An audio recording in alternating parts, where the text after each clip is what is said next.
You got to get CNN to talk about these issues.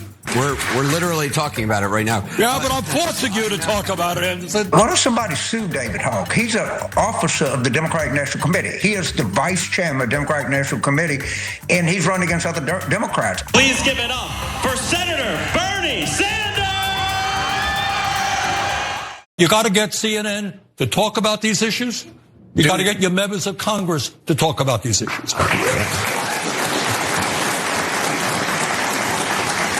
We're literally talking about it right now. Yeah, but I'm forcing you to talk about it, Anderson. This is Joe. We invited you. Okay, so that was Senator Bernie Sanders addressing corporate media very directly, about as directly as anyone can, for not adequately covering topics that he believes matter to most Americans. So that was a town hall on CNN last night, moderated by Anderson Cooper. And Bernie made several references to corporate media, failing to discuss topics like healthcare, drug access, and income and wealth inequality. So when Anderson Cooper tried to move on to another audience question, Bernie said, "No, I have more things to say about this." So here's the whole bit.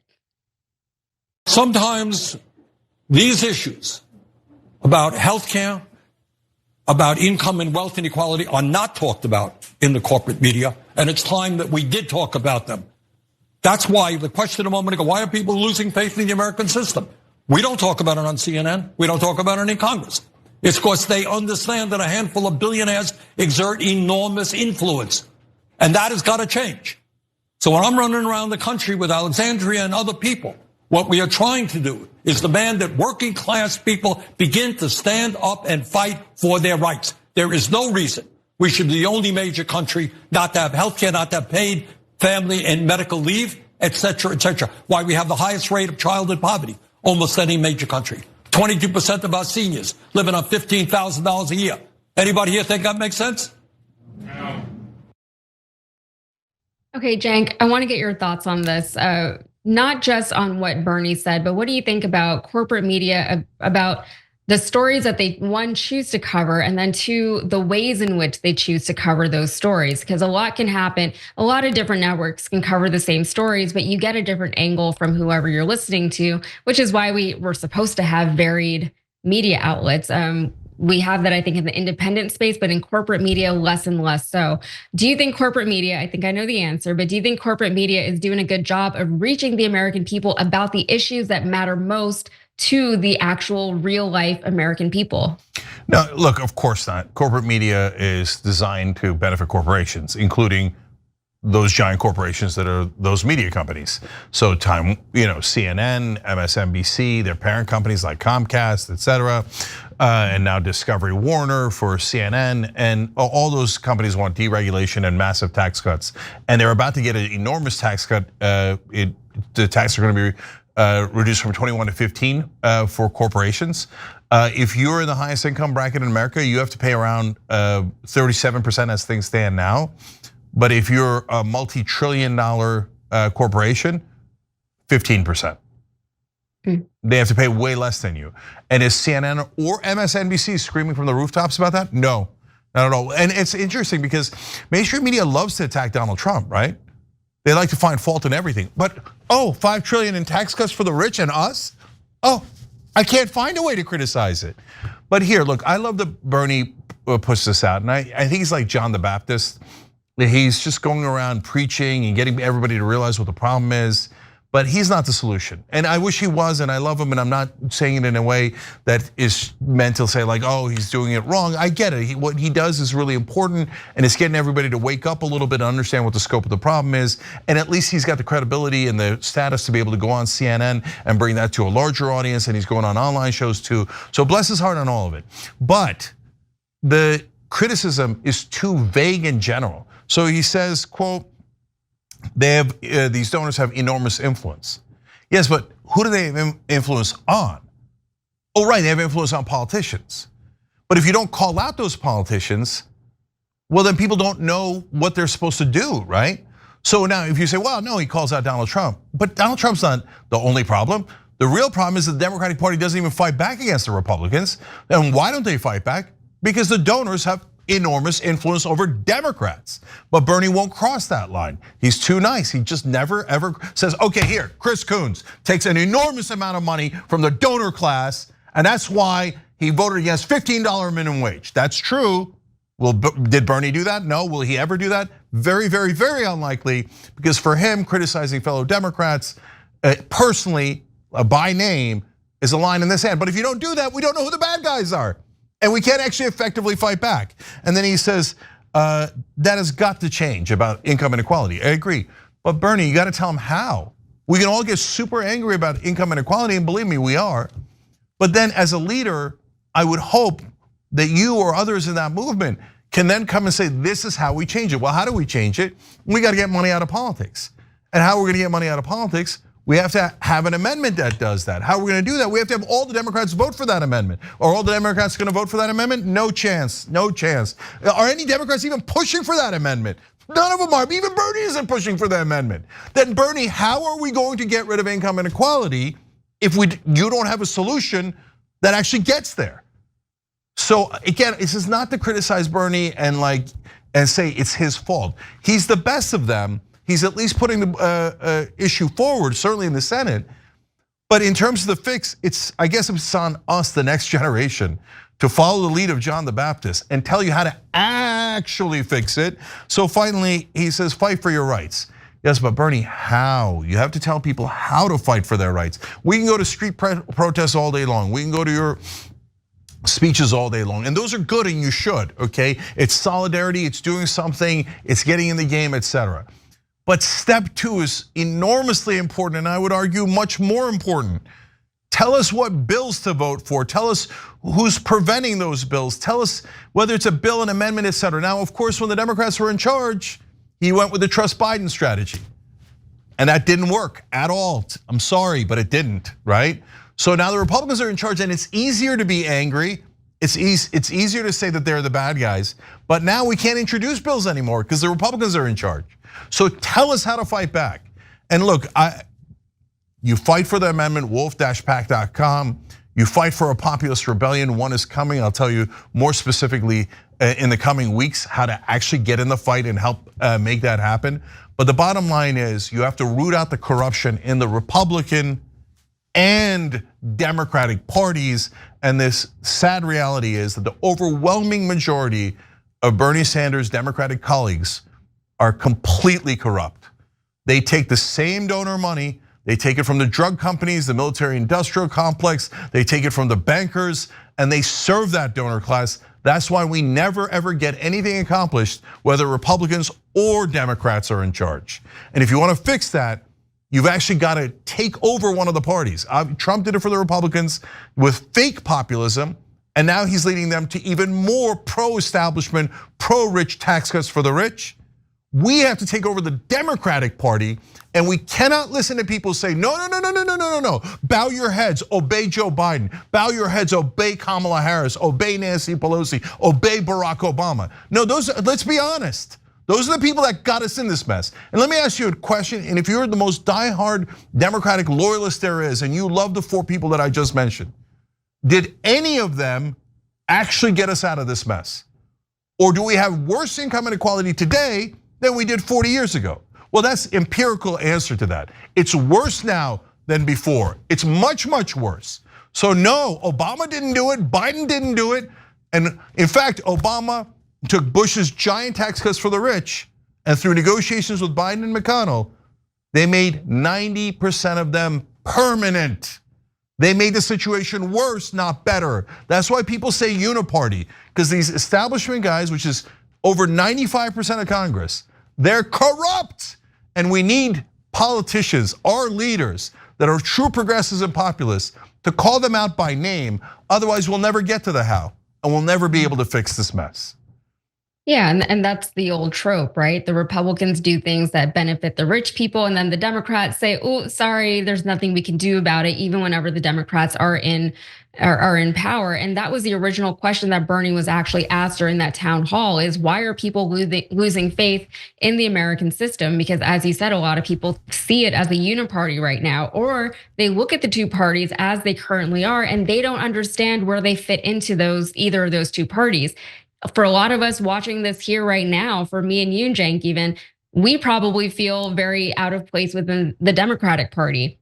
Because a lot of the things that we want, we're constantly fighting against our own party to get these things passed. And all of it is so relevant right now, like today, as Americans are bracing for things like the loss of social programs like Medicare and Medicaid, higher drug prices, loss of Social Security, and now these extremely volatile, unpredictable, and unreliable money markets. There's a lot going on that the American people have to deal with. And that unreliability isn't just a problem here at home, it is around the world, because in light of Trump's insane tariff policy, and all of the damage he's done between us and our allies, confidence in the American dollar and the American system, and the fact that the American market is no longer a safe bet for investors is putting Americans in a position where they are unable to plan their personal expenditures and plan their life or run their businesses. But over on corporate media, with the exception actually probably from Fox News, they tend to focus more on things like international markets and less on things that actually impact people. And to be fair, there's only so much they can do when they're trying to cast such a wide net. They're trying to appease too many people, and now they're trying to appease even more people because now they're trying to win over these middling people or conservative people. To the point where I can't even, before I'd be able to at least get through a CNN segment, now it is kind of difficult to do so, especially with, they always have to bring on somebody with an opposing view. Not that opposing views are bad, but these people they got, like, they're just so ridiculous that you can't take anything they say seriously. Give me somebody with a legitimate opposing view, just so I can at least understand what the other side is saying and thinking. But instead, they bring on those same propagandists that we were talking about earlier. But most people don't even watch their local news channels. And as you were saying, you asked people like Bernie to tell us what to vote for. A lot of the change that people want to see, they would see more at their local level or at the state level. But a lot of people are not as engaged with local news or statewide news, and they don't participate a whole lot in local elections or state elections. They all look at the federal stuff, right? And people aren't watching their local news. There really isn't a whole lot of local news for people to consume, though, because a lot of local news is corporate too.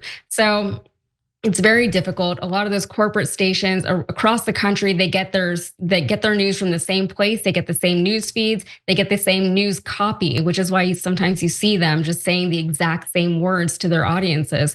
So it is very difficult, and it's a lot to ask of the average American person to just be as involved as you can be and consume as much as you can, read as much as you can, get involved as much as you can, because that is a lot of work. And frankly, people don't have the time. You can't expect people to be able to take that much time out of their lives to do that. I think we do our best on shows like this one to give people the information that we think is most pertinent or relevant to them in their lives, but there has to be more. And on top of that, we can't make legislation here at TYT, right? The government does. We need people in Congress who are actually going to look out for the American people. And right now we don't have that. Bernie is great, but he's not everything. And we need to get newer people in there. And it's not going to happen until we vote out some of these incumbents. DNC Vice Chair David Hogg has announced his plan to spend millions of dollars to primary Democratic incumbents. And some people are predictably very upset about it. And they're exactly the people who you would expect to be upset. And we'll talk about the response to Hogg a little bit later. But Cenk, how do you feel about this? Are you excited? Does it feel a little reckless, dangerous even, but like in a fun way? No. I wish it was reckless in a fun way, and we all had a great time with it. No, it's perfectly normal. We're gonna show you other Democrats like James Carville flipping out over it and going nuclear about it. No, it's great. I love it. It's healthy for the Democratic Party, and we'll defend the move as we go along. First, let's get the whole story. All right, so here's the plan. Hogg is the president of a grassroots organization called Leaders We Deserve. And through that group, he plans to spend $20 million in primaries against Democratic incumbents in the hopes of just getting better Democrats in their seats. But David Hogg was well aware when he announced his plan that people were not going to like it. He's been fighting the Democratic establishment for years. He knows what he's dealing with. Not only did he know the corporate Dems would not like it, he also predicted that there would be a smear campaign against him and attempts to destroy his reputation. And we're already starting to see these things take shape. So here's what Hogg had to say of his plan. He said, people say they want change in the Democratic Party, but really they want change so long as it doesn't potentially endanger their position of power. That's not actually wanting change, that's selfishness. And from the New York Times, they said at a private meeting last month, a neutrality policy was circulated asking the party's top officers to refrain from any activity that would call into question their impartiality and even-handedness, according to two people with knowledge of the pledge, which sought to cover officers both in their DNC capacity and in their personal capacity. Everyone signed it except Mr. Hogg. Hogg also got ahead of any accusations of ageism that are sure to be headed his way by addressing them head on before they could even start, saying, what we are not saying here is, oh, you're too old, you need to go. Mr. Hogg said of older officials, what we're saying is we need to make room for a new generation to step up and help make sure that we have the people that are most acutely impacted by a lot of the issues that we're legislating on that are actually going to live to see the consequences of this. Hogg, of course, has received plenty of support since his announcement, included amongst those supporters is Randi Weingarten, a member of the DNC and president of the American Federation of Teachers. And here's what she had to say. She said, yes, it will ruffle some feathers, and yes, some people will be upset. The key is that they are trying to create the connection between the long-term values of the party and people who don't see it. And you have to do things differently to make that connection. So we'll get to the critics just now, one in particular, but David Hogg is a member of Gen Z. He's quite young to be involved in politics, let alone in such a high and influential position. But I think it's important to remember, especially in light of that breaking story that we just covered, it's important to remember that David Hogg became politically active in the first place because he survived the Stoneman Douglas school shooting. He saw politicians do absolutely nothing to stop school violence. He saw them explain away all the reasons why they couldn't do anything. They said thoughts and prayers. They said this is horrible. They said these things sometimes take place. And he saw them politicize the news cycles where these stories were being reported and about how all of his schoolmates and his friends had died in the shooting. He was rightfully, absolutely sick of these do-nothing politicians, and he wasn't willing to let the Democrats off easily for not doing more. And these actions by David Hogg are exactly in line with what someone who has experienced the negative impacts of weak politicians firsthand would at least try to do. He wants to get rid of the people who let him and so many other young people down. And those politicians shouldn't be allowed to continue to govern when they've demonstrated how ineffective they're okay with being. What are your thoughts, Cenk? Yeah, so look, there's two different issues here too. Number one is, are we in the same part of the political spectrum as David Hogg? And so a lot of the centrists like Carville and others are furious because they're not. They hate that he's a progressive. And so when the establishment was putting all of their weight on protecting incumbents and taking sides in Democratic primaries and always siding with the corporate Democrats and against progressives, Carville didn't mind at all. He didn't mind at all, okay? So please, cry me a river, we'll get to him in a second. So David Hogg, for example, or some of the candidates might be further left than me on some cultural issues, right? To which I say, so what? So let them go in the primaries and have an even playing field, and let's see who wins. And if the voters are more to the left on those issues than I am or Carville is, then great, they're more to the left. Why is that a bad thing? As long as you win, that's the thing that's important, right? And so now, the second part of it is much more important, which is, are we going to actually have change in the Democratic Party or are we not? So I agree with David Hogg on the economic issues, as far as I can tell from his positions. and more Bernie Sanders style economic populism, I think that is a much better winning strategy. It'll help us in the general elections. I totally disagree with the corporate Democrats on that. I agree with David Hogg on that.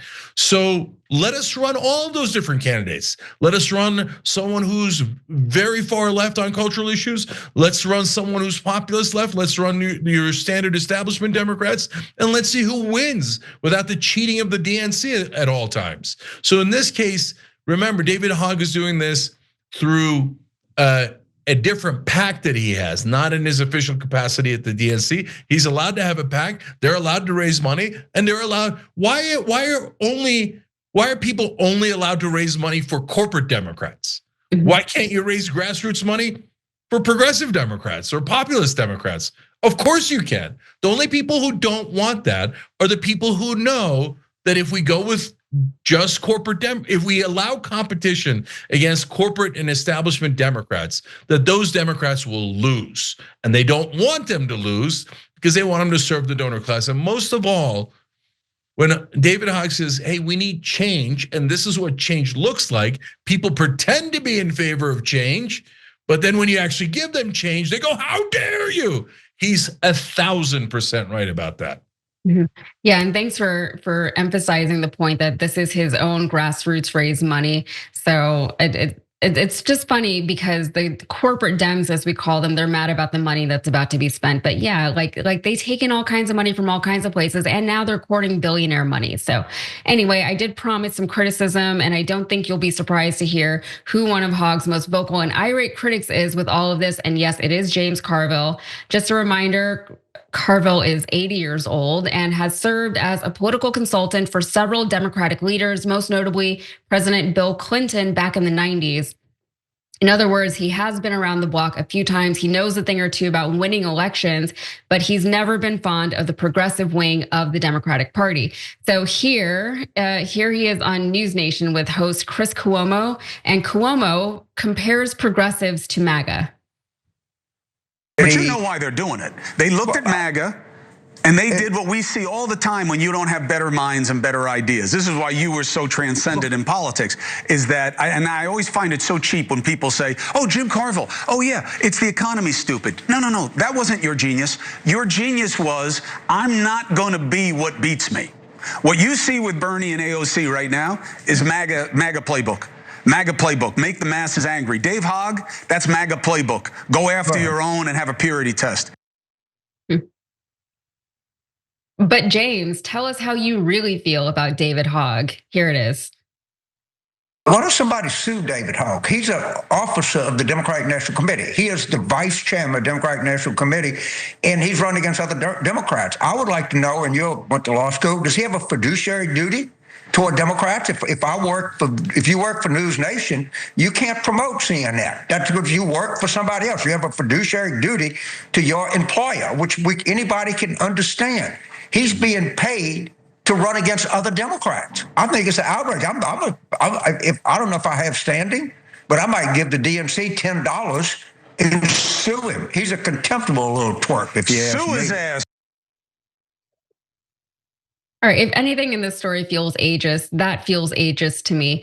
Anyway, here is how Carville feels about progressives in general. I don't think these people get it.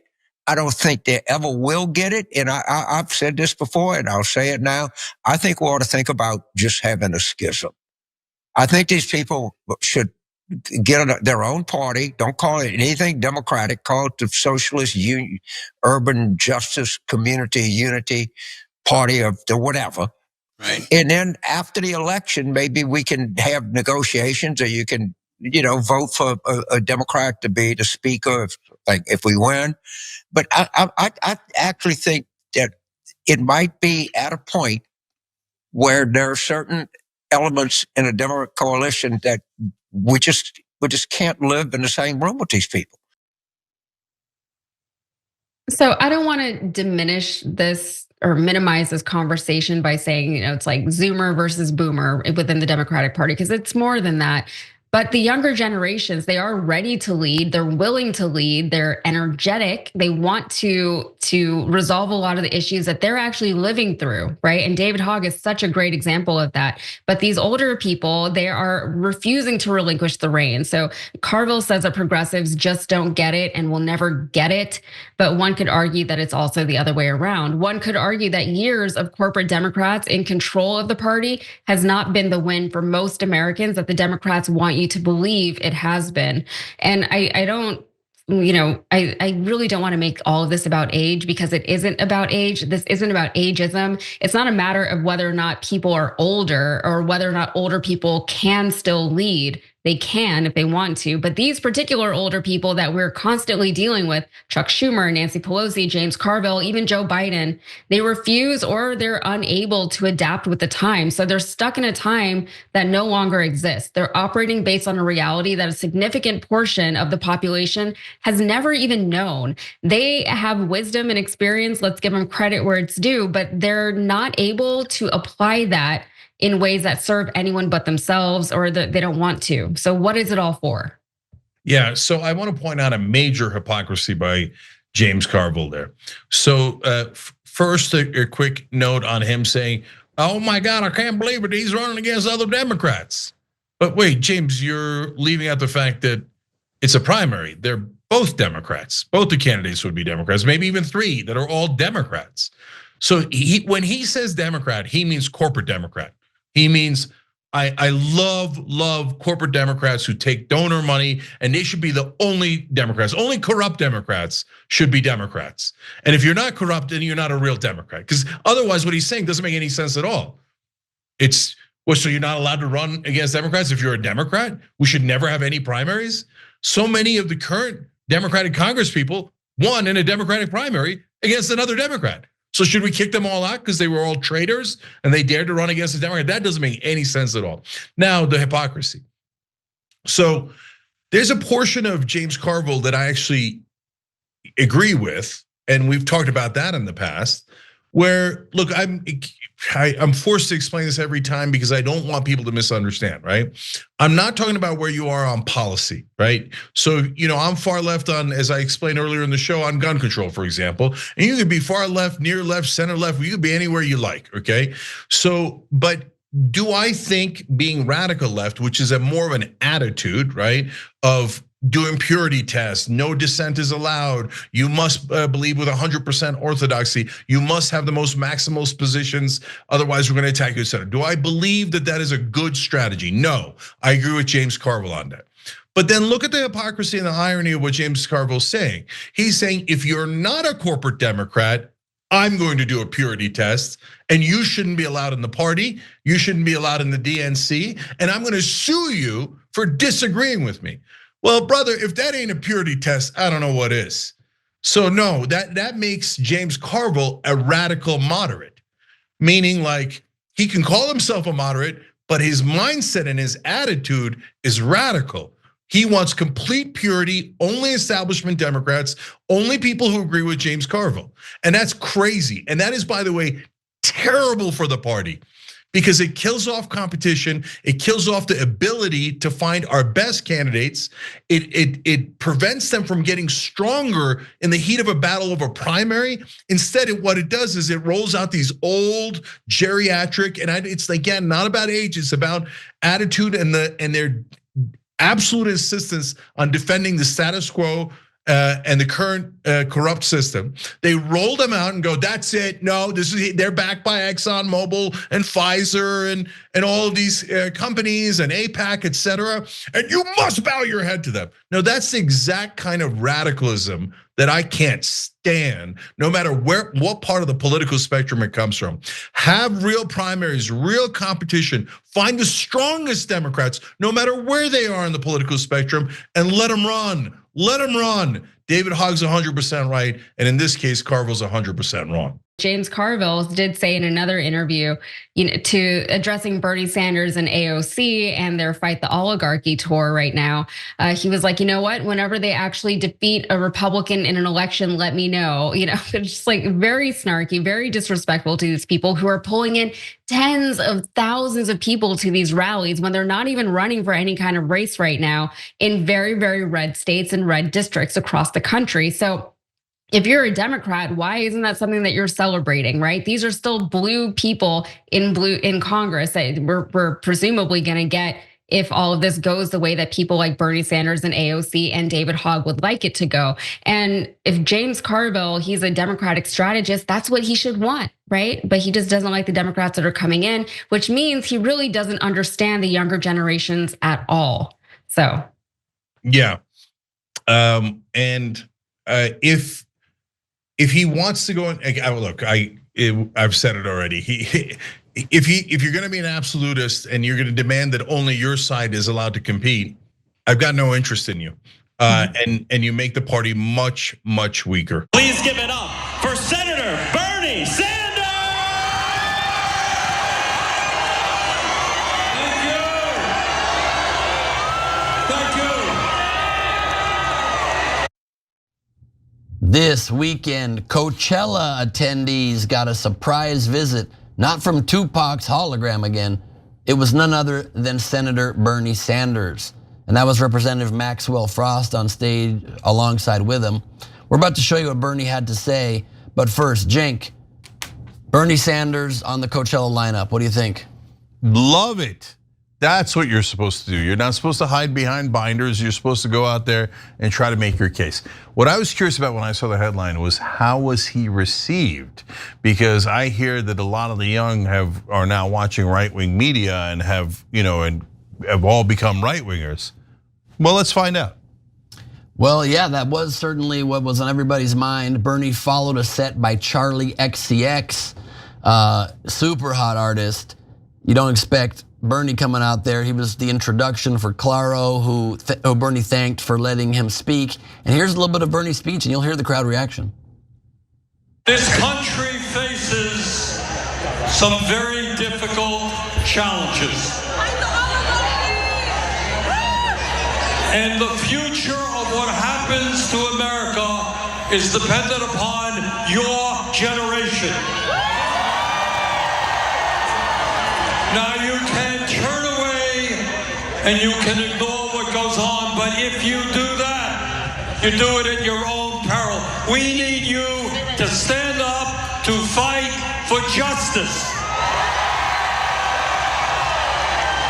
To fight for economic justice, social justice, and racial justice. Now we got a president of the United States who, I agree. That was Bernie Sanders at Coachella right there, wearing his hot girl summer festival sexiest. His same outfit and hair. As always, you gotta at least hand it to him for keeping it real. You heard somebody shout, fight the oligarchy. You heard Trump get boos and him saying he agrees the crowd was on his side. Here's a little bit more of his drop-in Coachella set.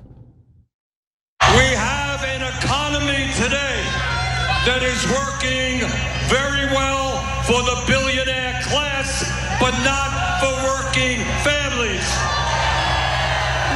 We need you to help us to create an economy that works well for everybody, not just the 1%. We have a healthcare system that is broken. We are the only major country not to guarantee healthcare to all people.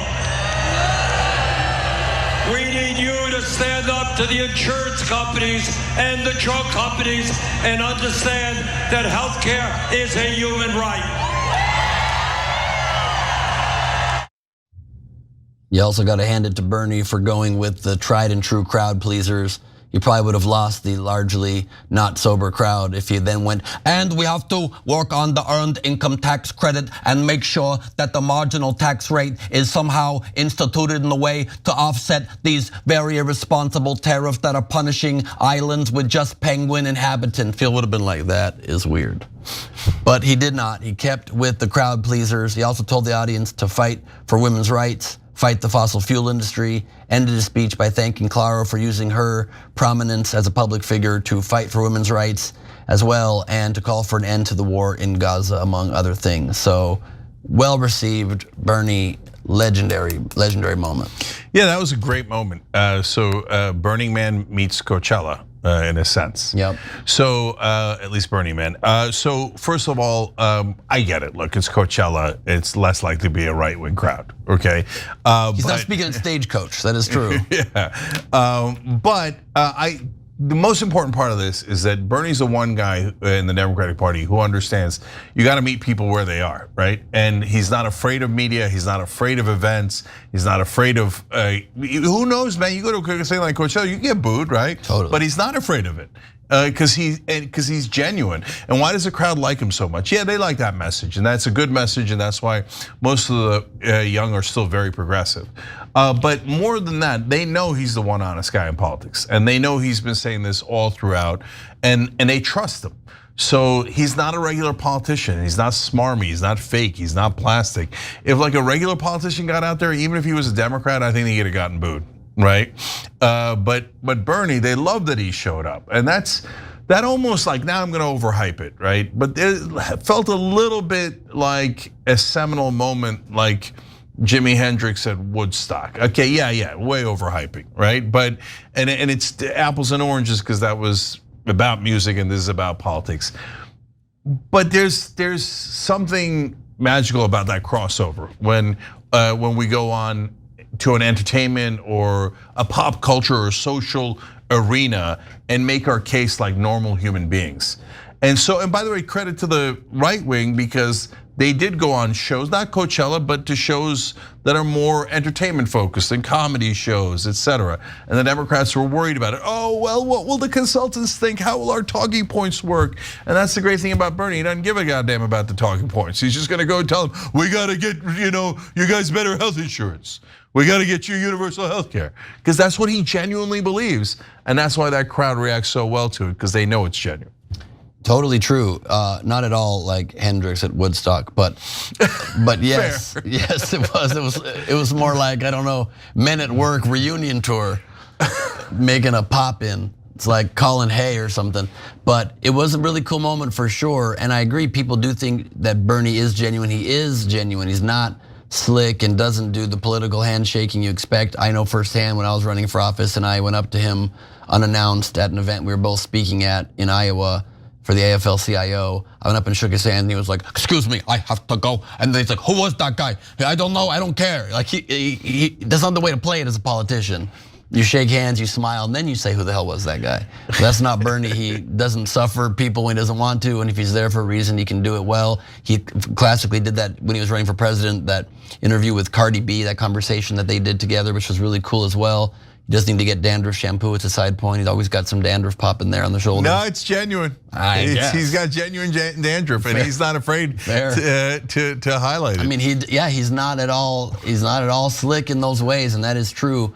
I can't imagine Donald Trump in that scenario. Could you imagine he goes out there? It would have been. Well, no, I could imagine it. And I could imagine him getting booed, and I can imagine him saying something incredibly silly, right? What I can't imagine is Joe Biden, right? Hillary Clinton, if we're being honest, or Ted Cruz, like Mitch McConnell. Facts and all that. I could picture Joe Biden attending the festival, lost trying to find the bathrooms. Where's the bathroom? Someone told me there's near the hot dog stand, folks. I'm not joking around. Listen here, joking Jack. Around, folks. Listen, Jack. Okay. You're a dog-faced pony soldier. Oh, am I just talking to an art installation of a dog-faced pony soldier? That makes sense. I'm not kidding around. And listen, I came to Woodstock for a reason. I'm hip. What are you here to celebrate, to dance with the mamas and the papas? Okay, I think that's all we got on Biden. Yep. Way to go, Bernie. Way to represent. Nice job. Love it. Okay, all right. I got time to read one comment for you guys, and I wanted to address this one, so I'm glad we have time for it. James Simmons wrote it on YouTube member section. How many more steps are there before it becomes a constitutional crisis when he's literally ignoring the Supreme Court ruling from the other day? Help me understand this, please, Jank. So yeah, look, I was talking to a couple of friends over the weekend, and they're talking about people they know doom scrolling, right? And like, there's this person we know, a family friend, who's worried. She's an American citizen. She's worried that Trump's gonna grab her and deport her. Guys, please, one thing at a time, okay? So no, he's, for the moment being, he's not grabbing American citizens and deporting them. Is it scary that he's saying shit like, yeah, let's get the homegrowns, right? Yeah, it's scary, I get it, right? But don't panic, panic doesn't help, right? So when does he actually cross the Rubicon? So he's been dancing around the edges of not listening to the courts for a bunch of times. The plane's in there, the court tells him to bring it back and he does it, right? But the next time he still goes into court, still makes an argument, etc., and then eventually kind of halfway listens, right? And he's doing this dance and he's testing the waters, right? So it's super dangerous times.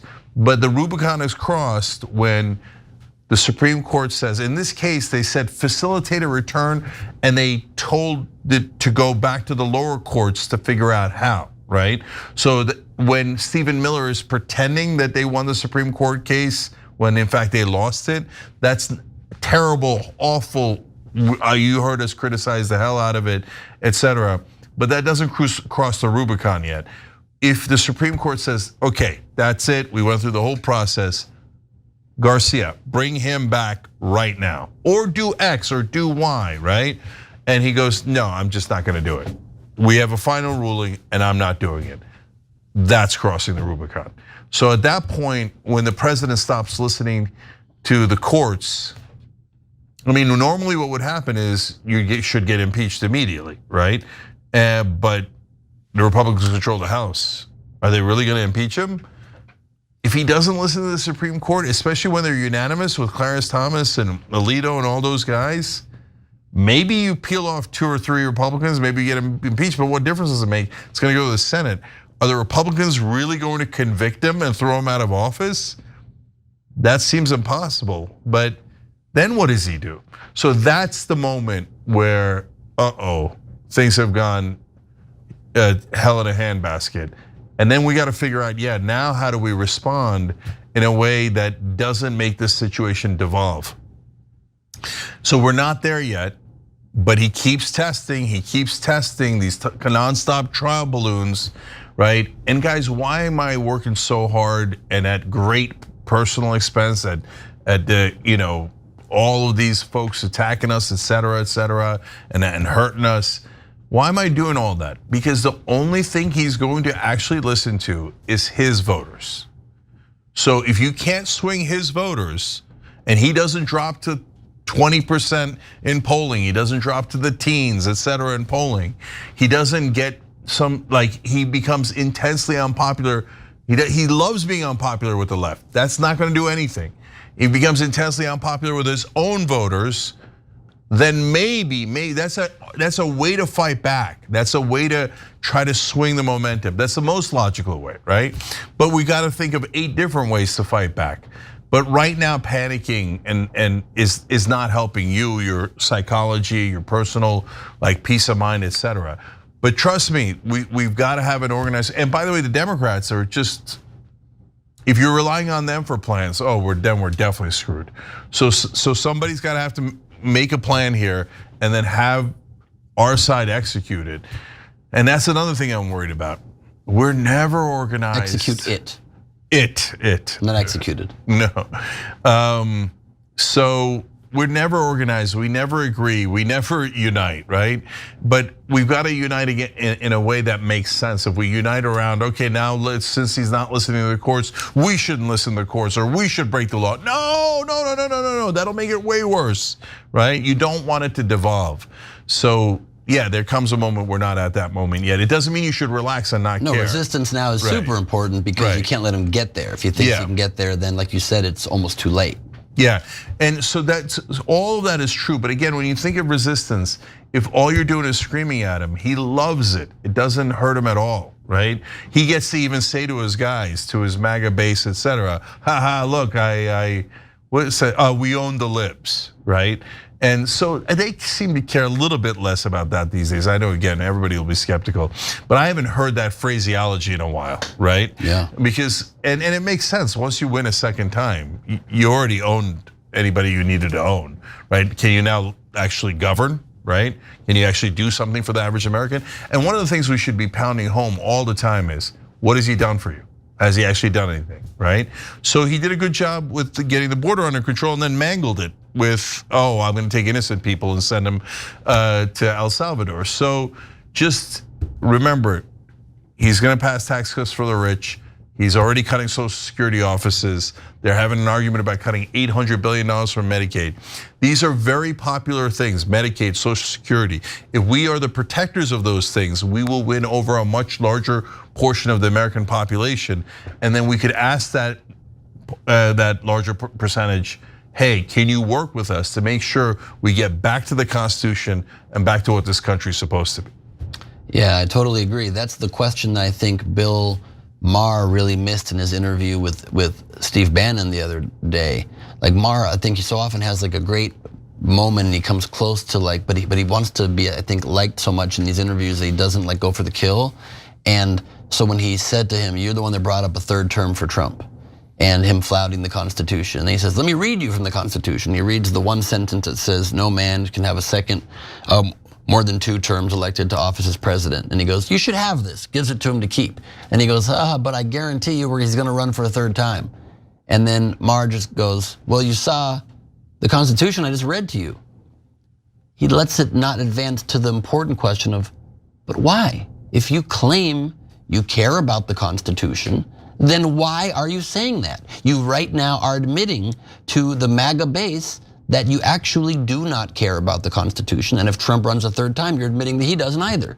Like you have to make them understand it in those chunks, and not getting to that final step is really a missed opportunity.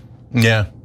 Let alone not asking Bannon why he did a Nazi salute as well at the end of his speech. Yeah, so look, you guys voted to overwhelmingly that we should have Bannon on. Let me go try to do that because we would ask that question and we will ask that question. Every time you ring the bell below, an angel gets his wings. Totally not true, but it does keep you updated on our live shows. Every time you ring the bell below, an angel gets his wings. Totally not true, but it does keep you updated on our live shows.